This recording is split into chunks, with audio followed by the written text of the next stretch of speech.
মামানপুর গ্রামের এক কোণে একটি ছোট্ট কুঁড়ে ঘর ছিল। সেই কুঁড়ে ঘরেই থাকতো নিখিল। দারিদ্র্য কী জিনিস তা নিখিলের চেয়ে ভালো আর কেউ বুঝত না। সারাদিন কঠোর পরিশ্রম করেও তার ভাগ্যে জুটত সামান্য খাবার আর ভাঙা ঘরের আশ্রয়। কিন্তু সেই রাতটা যেন অন্য সব রাতের চেয়ে আলাদা ছিল। আকাশে ভয়ঙ্কর ঝড় উঠেছে, বিদ্যুৎ চমকাচ্ছে, আর বৃষ্টি যেন আকাশ ভেঙে পড়ছে। প্রকৃতি যেন নিজেই নিখিলের ধৈর্য আর সাহসের পরীক্ষা নিচ্ছিল।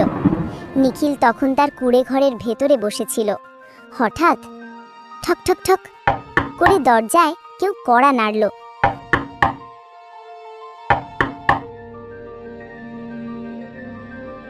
আরে, এত রাতে আবার কি দরজায় কড়া নাড়ছে?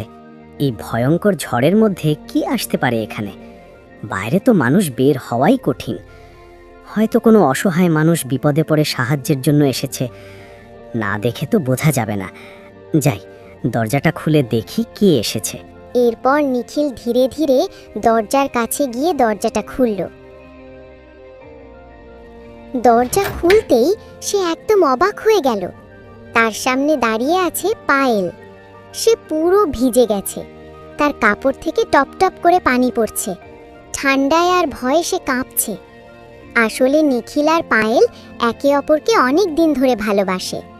এরপর নিখিল বিস্মিত হয়ে দ্রুত বলল, পায়েল, আরে বাপ রে, তুমি এত রাতে এই ভয়ঙ্কর ঝড় বৃষ্টির মধ্যে তুমি এখানে?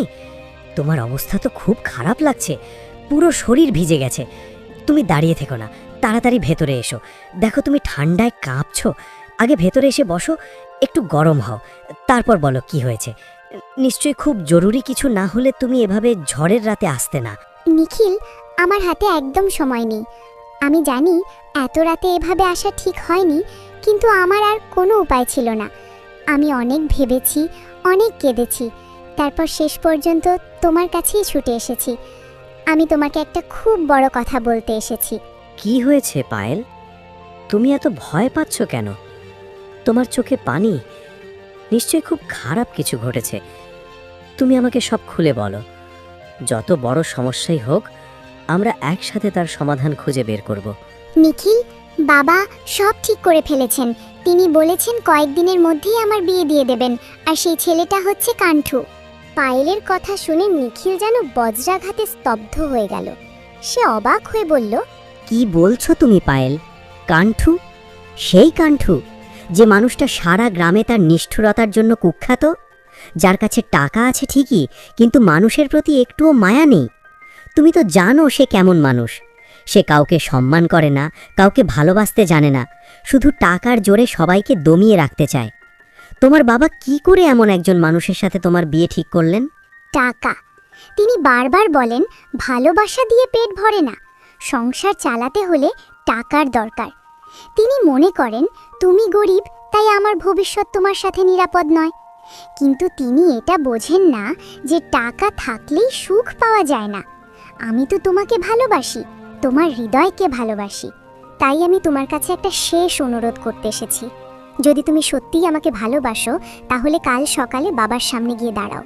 তাকে বলো যে তুমি আমাকে বিয়ে করতে চাও। যদি তুমি কাল না যাও, যদি তুমি চেষ্টা না করো, তাহলে হয়তো আমি চিরদিনের জন্য তোমাকে হারিয়ে ফেলব। আমাকে বাধ্য হয়ে সব কিছু ভুলে যেতে হবে, এমনকি তোমাকেও। পায়েল, তুমি জানো আমি তোমাকে কতটা ভালোবাসি। তোমার জন্য আমি যে কোনো কষ্ট সহ্য করতে পারি। কিন্তু তুমি এটাও জানো যে আমার কাছে কিছুই নেই, না টাকা, না জমি, না বড় ঘর। আমি যদি তোমার বাবার সামনে যাই, তিনি হয়তো আমাকে অপমান করবেন, আমার দারিদ্র্য নিয়ে হাসবেন। খালি হাতে আমি কিভাবে তার সামনে দাঁড়াবো? তাকে দেওয়ার মতো আমার কাছে প্রতিশ্রুতি ছাড়া আর কিছুই নেই। নিখিল, আমি কখনো তোমার টাকার জন্য তোমাকে ভালোবাসিনি। আমি ভালোবেসেছি তোমার সাহস, তোমার সততা আর তোমার ভালো মনকে।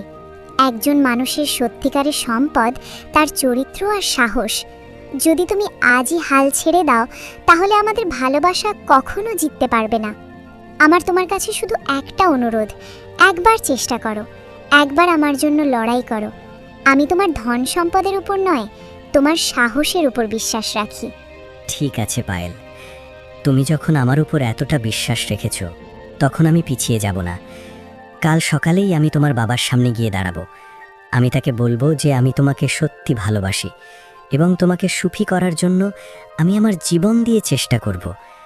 ফল যাই হোক না কেন, আমি ভয় পাবো না। তুমি নিশ্চিন্ত থাকো, আমি অবশ্যই যাব। বাইরে তখনও ঝড় বয়ে চলেছে, কিন্তু সেই ছোট্ট কুঁড়ে ঘরের ভেতরে জন্ম নিচ্ছিল এক বড় সাহসের গল্প।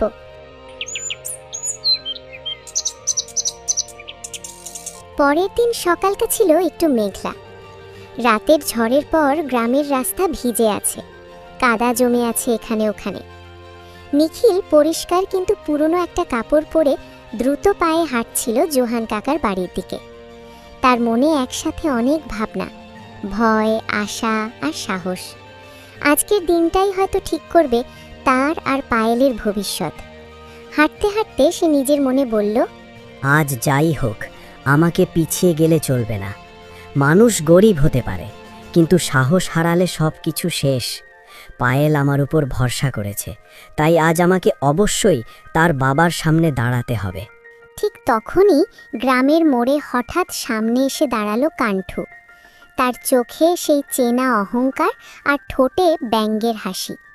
কাণ্ঠু দু হাত কোমরে রেখে নিখিলকে মাথা থেকে পা পর্যন্ত দেখে হাসতে লাগলো।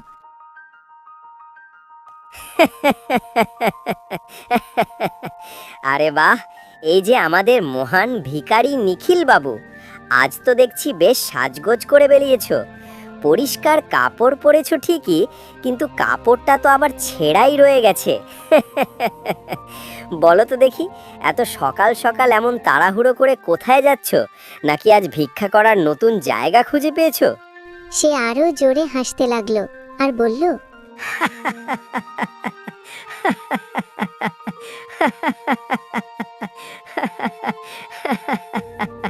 বলো না ভিখারি নিখিল বাবু, গ্রামের পুরনো জায়গাগুলোতে কি আর ভিক্ষা পাওয়া যাচ্ছে না? তাই বুঝি নতুন রাস্তা ধরেছ? তোমাকে দেখে তো মনে হচ্ছে আজ খুব বড় কোনো স্বপ্ন নিয়ে বেরিয়েছো। কাণ্ঠু, আমি এখন কোনো ঝগড়া করতে চাই না। আমার একটা জরুরি কাজ আছে। তুমি দয়া করে রাস্তা ছেড়ে দাঁড়াও। আমাকে জোহান কাকার বাড়ি যেতে হবে। ও, জোহান কাকার বাড়ি, এখন বুঝতে পারছি ব্যাপারটা। তাই তো এত পরিষ্কার কাপড় পরেছো।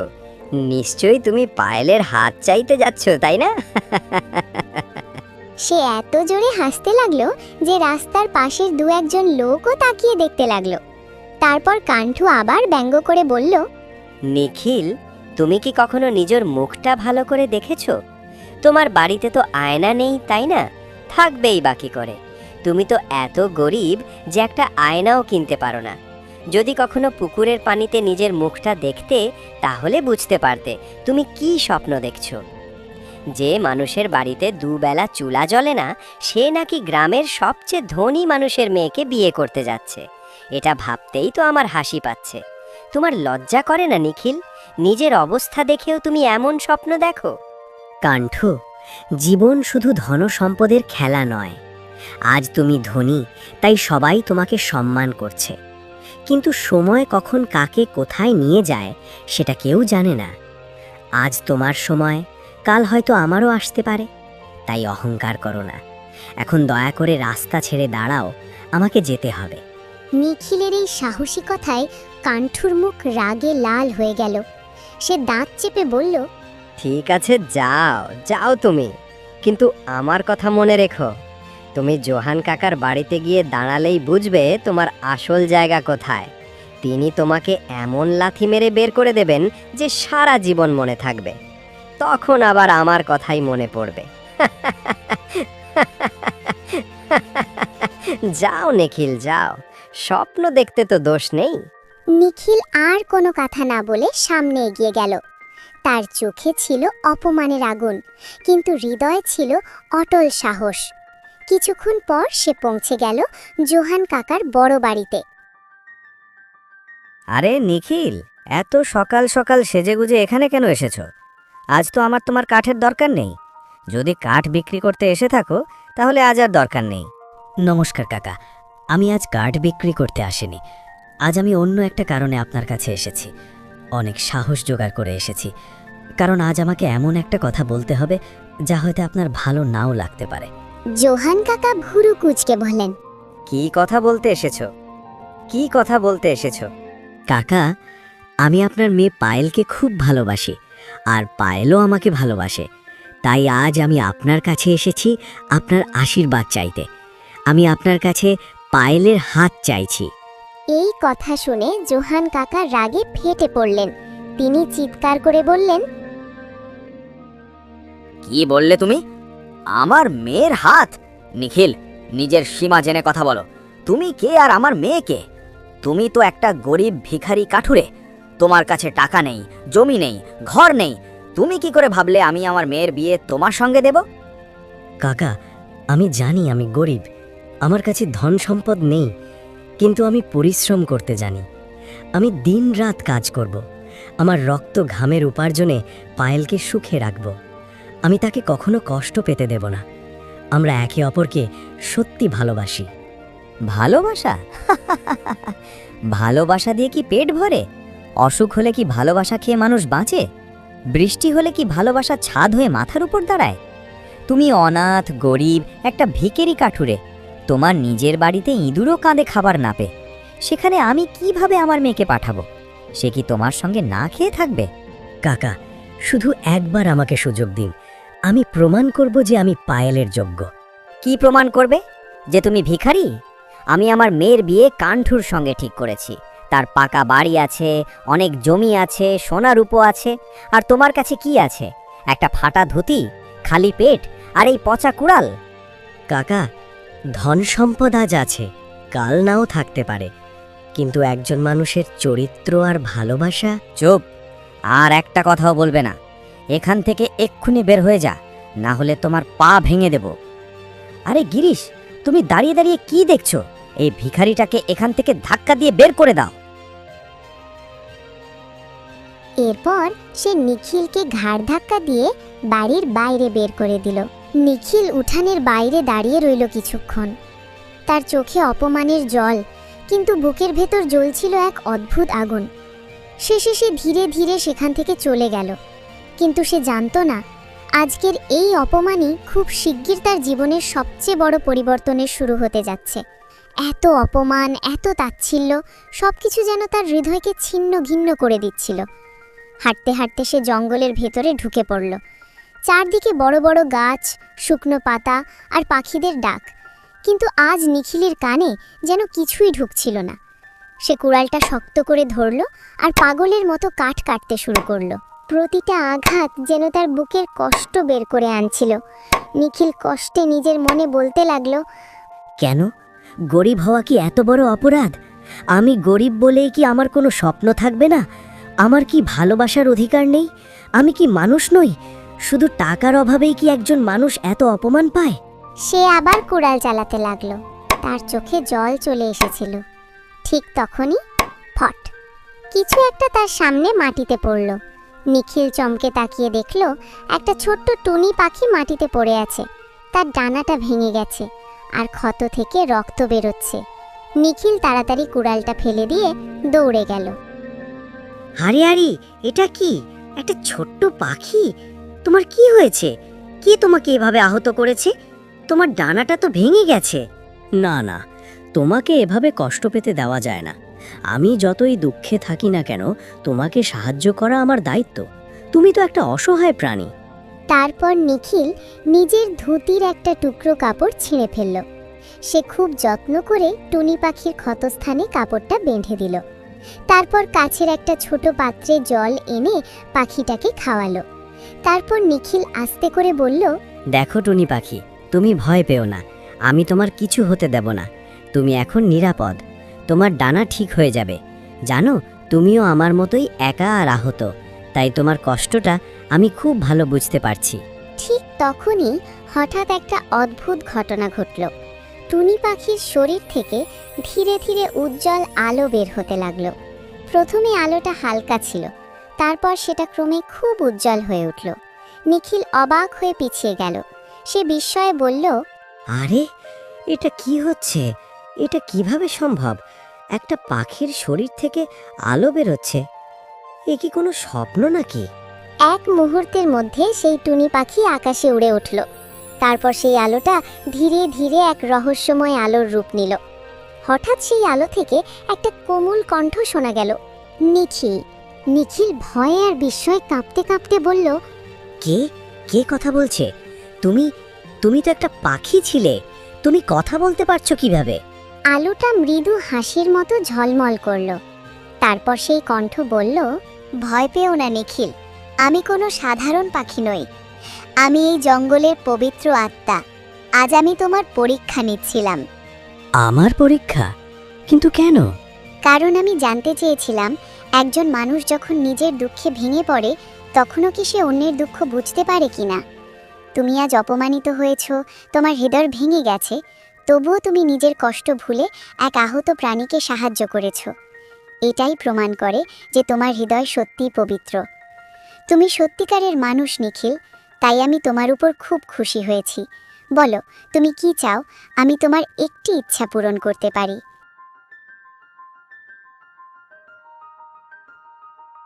হে জঙ্গলের পবিত্র আত্মা, আমি আপনার কাছে নিজের জন্য কিছু চাইতে চাই না। আমি শুধু চাই এই পৃথিবীতে যেন গরিব হওয়ার কারণে কারো ভালোবাসা অপূর্ণ না থাকে। আমি টাকা চাই না, ধন সম্পদ চাই না। আমি শুধু চাই আমার ভালোবাসা যেন জিতে যায়, আর আমি যেন সম্মান নিয়ে বাঁচতে পারি। নিখিল, তোমার হৃদয়ে কোনো লোভ নেই, তোমার ইচ্ছা সম্পূর্ণ পরিষ্কার। তাই আমি তোমাকে একটা বিশেষ উপহার দিতে চাই। এই জঙ্গলের দক্ষিণ দিকে একটা পুরনো শুকনো কুয়ো আছে।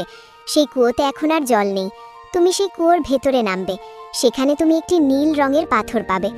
কিন্তু মনে রেখো, ওটা কোনো সাধারণ পাথর নয়, সেটা একটা জাদুর পাথর। সেই পাথর তোমার ইচ্ছা পূরণ করতে পারবে।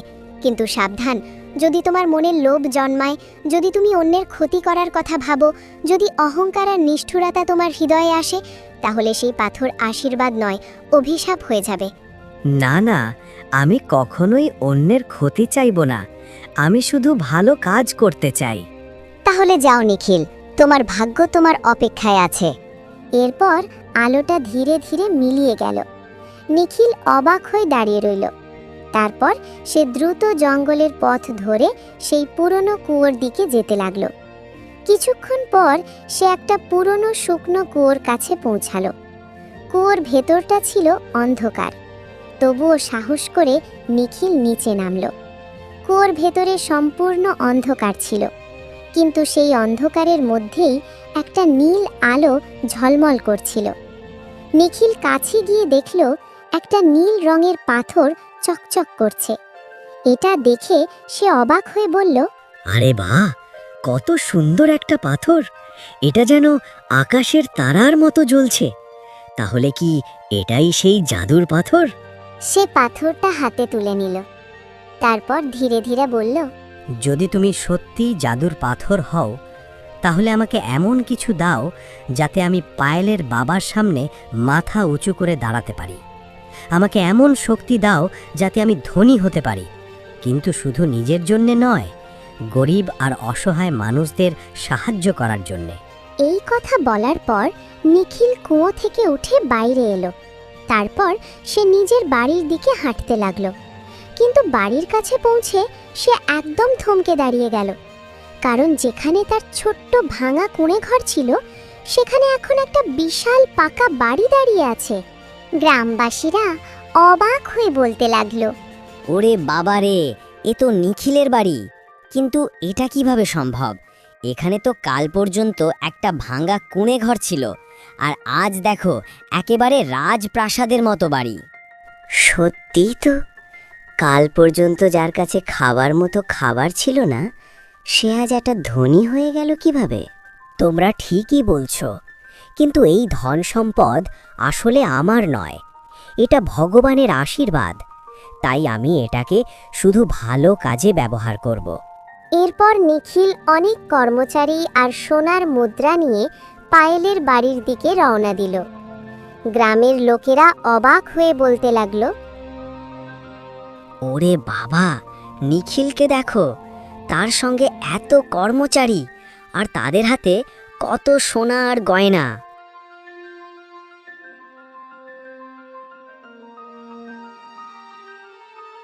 নিখিল, এটা কি? এত ধন সম্পদ কোথা থেকে এলো? জোহান কাকা, আপনি বলেছিলেন আমার যোগ্যতা নেই, কিন্তু ভগবানের আশীর্বাদে আজ আমার কাছে সব কিছু আছে যা একজন বাবা তার মেয়ের ভবিষ্যতের জন্য চাইতে পারেন। কিন্তু আমি এখানে কাউকে কিনতে আসিনি। আমি শুধু আপনাকে এটা বলতে এসেছি, এখন আপনার মেয়েকে আর কোনো গরিবের কষ্ট দেখতে হবে না। সব মিথ্যে। জোহান কাকা, আপনি ওর কথা বিশ্বাস করবেন না। রাতারাতি কেউ ধনী হতে পারে না। নিশ্চয়ই কোথাও চুরি বা ডাকাতি করেছে। হা হা হা হা হা।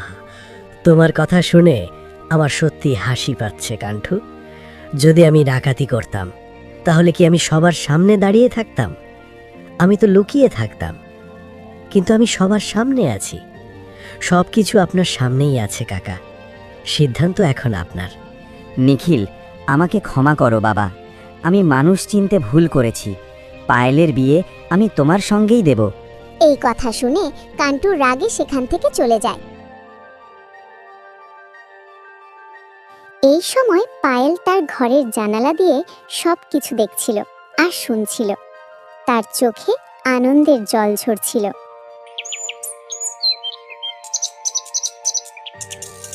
রাতের সময় চারদিকে নিস্তব্ধতা, আকাশে পূর্ণিমার চাঁদ উঠেছে। তার মোলায়েম আলো ঘরের জানালা দিয়ে ভেতরে ঢুকছে। ঘরের ভেতরে নিখিল আর পায়েল ধীরে ধীরে কথা বলছে। ঠিক সেই সময় ঘরের বাইরে অন্ধকারে দাঁড়িয়ে কান্ঠু সবকিছু কান পেতে শুনছে। নিখিল, তুমি ঠিক আছো তো? এসব হঠাৎ করে কিভাবে হলো? তুমি তো কোনো খারাপ কাজ করনি তো? না না পায়েল, তুমি ভুল ভাবছ। আমি কোনো অন্যায় কাজ করিনি। আসলে ব্যাপারটা একটু অদ্ভুত।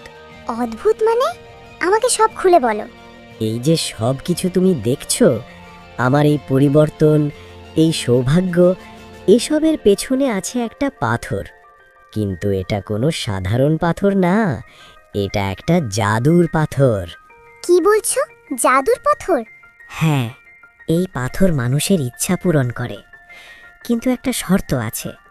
যদি কেউ নিজের ভালো চায় এতে কোনো সমস্যা নেই, কিন্তু যদি কেউ অন্যের ক্ষতি করার জন্য এই পাথর ব্যবহার করে তাহলে এই বরদানি অভিশাপে পরিণত হয়।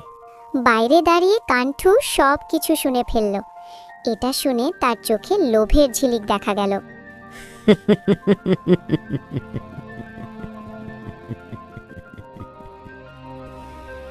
আচ্ছা, তাহলে আসল রহস্য এটা। সব কিছুর মূলেই ওই জাদুর পাথর। যদি ওই পাথরটা আমার হাতে আসে তাহলে আমিই হব সবচেয়ে শক্তিশালী।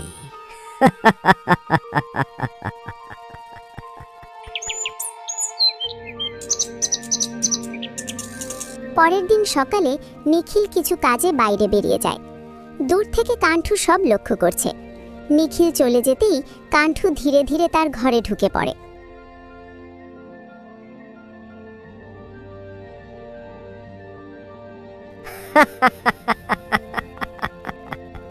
অবশেষে এই তো সেই পাথর। এখন থেকে এটা আমার। এই পাথরের সাহায্যে আমি নিখিলকে আবার ভিখারি বানিয়ে দেব, আর আমি নিজে হব রাজা রাজা। এরপর কান্ঠু পাথরটা হাতে নিয়ে সে নিজের ঘরে পালিয়ে যায়। আর ওদিকে নিখিল বাড়ি ফিরে এসে দেখে পাথরটি ঘরে নেই। আরে, পাথরটা কোথায়? আমি তো এখানেই রেখে গিয়েছিলাম। নিশ্চয়ই কেউ চুরি করেছে, কিন্তু কে? আর এইদিকে নিজের ঘরে কান্ঠু। অবশেষে এখন আমার সব ইচ্ছা পূরণ হবে। নিখিল আমাকে অনেক কষ্ট দিয়েছে, এবার আমি তার প্রতিশোধ নেব। এই শোনো জাদুর পাথর, তুমি নিখিলকে যে ধন সম্পদ দিয়েছ সব ফিরিয়ে নাও। না, আমি তা পারি না। আমি একবার যা দিই তার ফিরিয়ে নিই না। তুমি অন্য কিছু চাইতে পারো। তুমি কেমন জাদুর পাথর? খেলনা নাকি? ঠিক আছে, তাহলে আমাকে এত ধন সম্পদ দাও যাতে নিখিল আমার কাছে ভিখারি মনে হয়। তুমি কি নিশ্চিত? আমি আগেই বলেছি, লোভের পরিণাম ভয়ঙ্কর হতে পারে। যা হবে দেখা যাবে। আমি যা চাইছি তা দাও। ঠিক আছে, যেমন তোমার ইচ্ছা। মনে রেখো, লোভের শেষ ভালো হয় না। হঠাৎ পাথর থেকে এক ঝলমলে আলো বের হয়। সেই আলো কাণ্ঠুর শরীরে লাগতেই মুহূর্তের মধ্যে সে একটি সোনার মূর্তিতে পরিণত হয়ে যায়। এদিকে নিখিল তার পাথরকে খুঁজতে খুঁজতে কাণ্ঠুর ঘরে আসে। সে ভেতরে ঢুকে অবাক হয়ে যায়। এটা কি?